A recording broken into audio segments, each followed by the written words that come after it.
So we just got done talking about polarities, like positive and negative, oppositional and alignment. But the truth is that most people don't really fall in those two categories.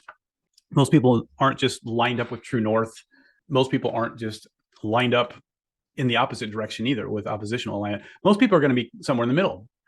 We'll look at those people that are maybe in the middle that have a little bit lower magnetism than the highly aggressive rebels and the highly charged leaders going in the right direction. So let's tackle that.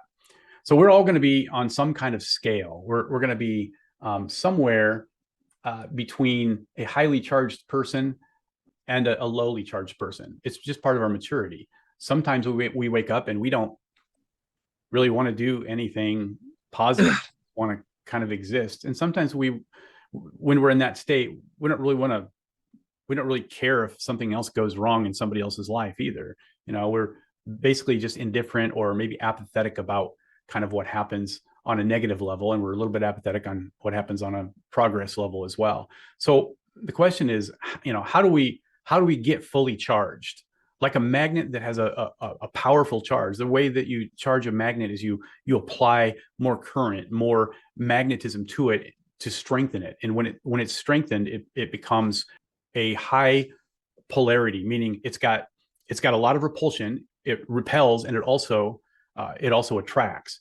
And much like a person or a magnet that's been demagnetized, a magnet that's been demagnetized doesn't have a lot of strength to point north.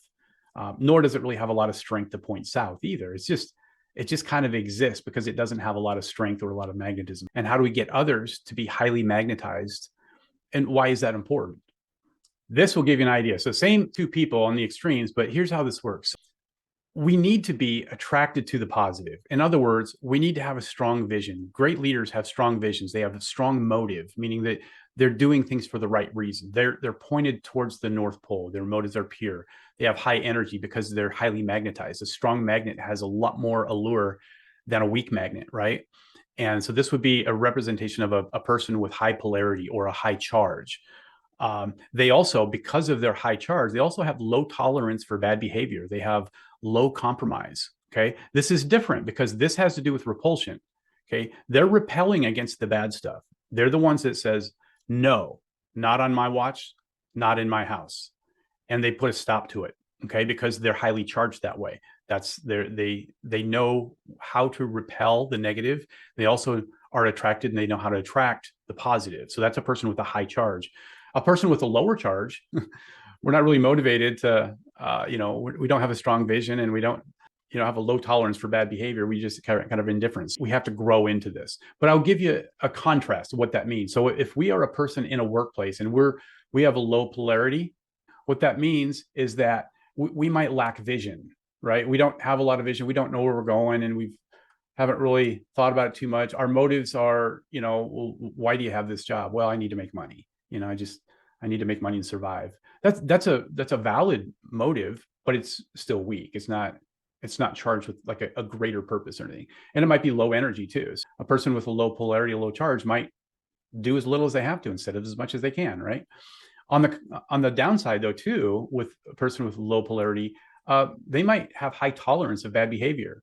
They might see it going on around them and just kind of be passive and just let it be. They're not standing up against it because maybe it doesn't affect them directly. And so that's high compromise. So they'll kind of compromise on their standards or compromise on their behaviors even because they just aren't really that energized to do otherwise. So you can kind of see how this applies to both polarities. I'll be honest, I'm going to take a chance and stand out. And I don't like to talk about politics too much, but there is one thing that bothers me. And that is when we have a culture that stresses tolerance so heavily. What we're really saying is we should look the other way and not address evil. We should look the other way and not address things that might be different or things that might not be right. And the reason why people will think that way is because maybe they don't have a true north. It's like, who am I to say, somebody's heading in the wrong direction when I'm not headed in the right direction? But when you have a true north and you are headed in the right direction, you can clearly see what bad behavior looks like and what compromise looks like. We shouldn't tolerate that. So I'm not a proponent for tolerance. There is a place for us to be intolerant. We should be intolerant when we see people causing harm to children, right? I hate that. My wife and I have been in the foster care. We've seen our share of that.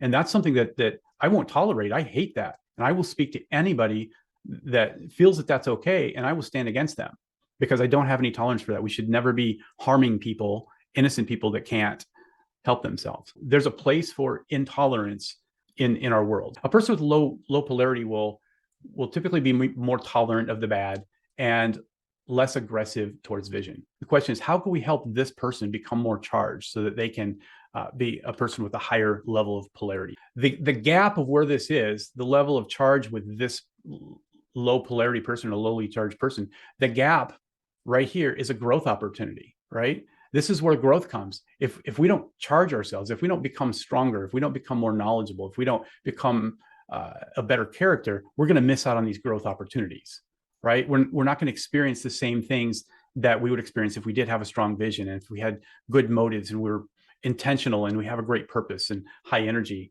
We miss out on this in our lives and in our job opportunities as well. And then down here too, if we don't have that level of conviction, we're just not going to raise and uphold standards either. We're going to miss the opportunity to lift the floor of our organization and make the minimum standards of procedure. We're going to miss out on that, and we're going to have all kinds of bad stuff happening.